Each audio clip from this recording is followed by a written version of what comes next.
Bollocks. Oh, bollocks. Oh, bollocks. Said. Sonata 2. Right. Enough of that silliness. I'd like to welcome you once again to the John Cage Files.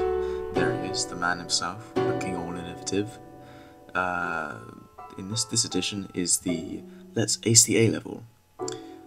With me in the studio today, I have Mr. Benjamin Broyd, and with him, Mr. Stefan Pesic. So, enjoy.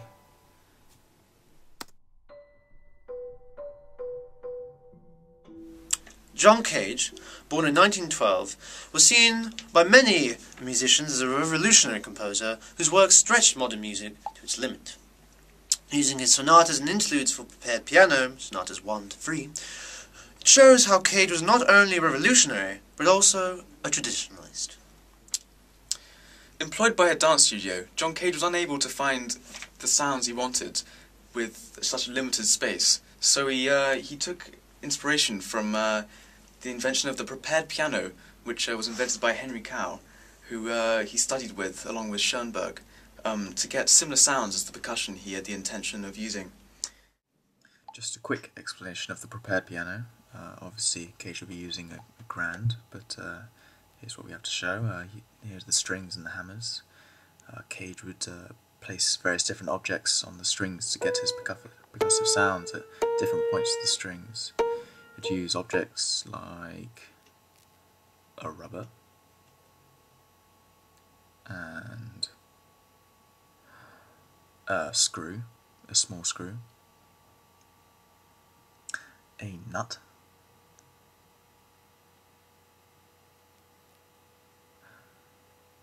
a slightly bigger screw,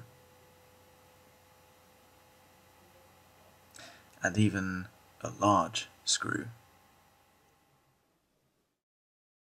As you can see at the beginning of your score, Cage is given a precise list of where exactly each item will go on the string, and what new pitch this is given, so as to get the correct sound that Cage intended. Because of John Cage's choice of making his piano a prepared piano, many of the notes that we have here do not sound pitched, but more having a percussion sound, leading the piece to be an atonal work. Despite it being an atonal work, there is still a bit of harmony used in this piece, but hidden behind the percussive sounds of the prepared piano. For example, in Sonata 1, the first chord used is a G major 7 chord. There you can see the G major 7 chord, but from the recording you can hear that it's not quite the same. He also goes on to use diminished fifths in bar 5, which would sound like this, or just there. He also uses parallel chords in the first sonata at bar 20 in the last section. In the Sonata 3, it's a lot more chromatic, and the first phrase in the right hand would sound like this without being a prepared piano.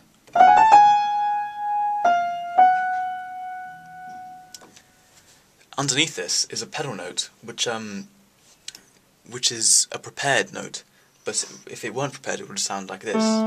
Pedal notes are usually sound made to define the key, but because this note is prepared, there's no key defined at all, and on top of with all these chromaticisms he's on top, it's quite an interesting sound.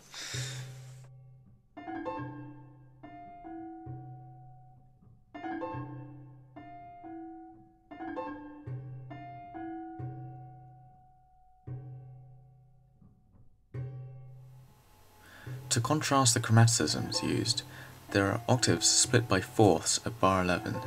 This idea of the fourth is used throughout the B section. There are also prepared minor ninths at bar 23. However, it is important to remember the nature of the prepared piano when talking about intervals, as they're not true intervals.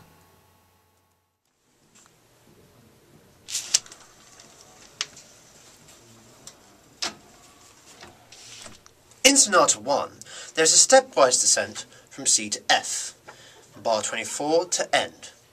In Sonata 2, in bar 15, there is a development of 10 inverted intervals. There's an added bass part at bar 15, an ostinato in the bass at bar 16, slow written trill, bar 17, which sounds like an ostinato, which is the idea taken from bar 2. Bar 24 is the same as bar 2, but transposed. Use of complex rhythms at bar 28. In Sonata 3, there is a repeated motif, but developed with augmentation and diminution. There are chromatic scale ideas, particularly in bar 9. Bar 13 is the same as bar 2, but with augmented. This idea from bar 2 is then repeated again in bar 14, but written enharmonically and in retrograde, and then again in a sequence. The first idea is then repeated at the end of the piece. This shows that there was quite a lot of motivic development in this sonata.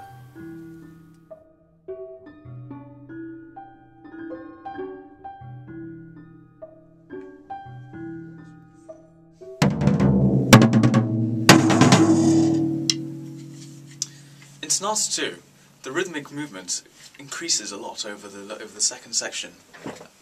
It starts with quaver movements and moves into semiquavers, and then into sextuplets, and then even as far as septuplets.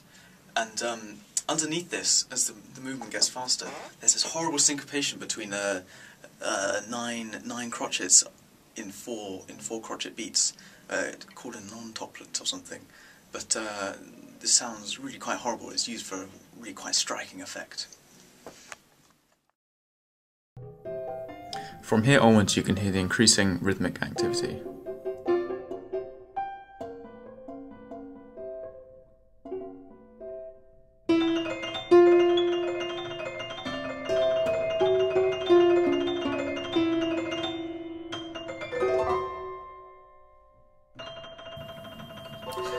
Throughout the sonatas and interludes, John Cage frequently changes the meter in order to allow the duration of the phrases to work. We'll talk about the phrases later. John Cage uses complex time signatures such as 7/4, 9/8, 3/8, 4/4, just to name a few.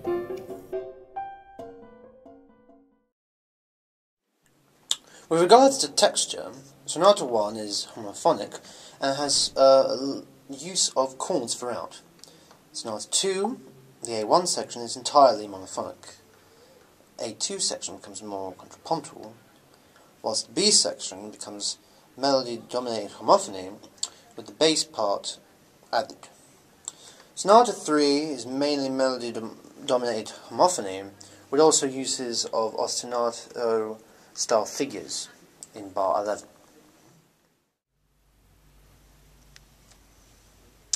John Cage actually uses a more traditional feature for his overall structure. It's in fact in repeated binary form, which is more traditionally Baroque. But if we dig a bit deeper, we'll find that John Cage was heavily influenced by maths and used this structure called the micro-macro structure, in which there is a smaller structure inside a bigger structure. Within each sonata, John Cage has set proportions which he uses for each section. In the first sonata, he uses the proportions 4/1/3, 4/1/3, 4/2, 4/2, which are used throughout the piece. As you can see in section A. So, the proportions of Sonata 1 are 4/1/3 and 4/2. For Sonata 2, the proportions are 6 and 9.5, and for Sonata 3, they're 4 and 13. To determine the lengths of phrases and sections, for the A and B sections, Cage has a set proportion for which would be multiplied by the durations 4/1/3 and 4/2. Say in Sonata 1 the proportion is by 7, for Sonata 2 it's by 31, and in Sonata 3 it's by 34. Also to do with the structure, there are contrasting dynamics in Sonata 1 between the sections. The A section goes from loud to quiet, and the B section goes from loud to quiet to very loud.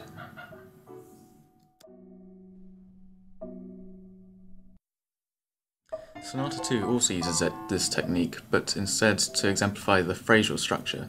For example, in bar 1 to 2 it goes from forte to pianissimo, and then again.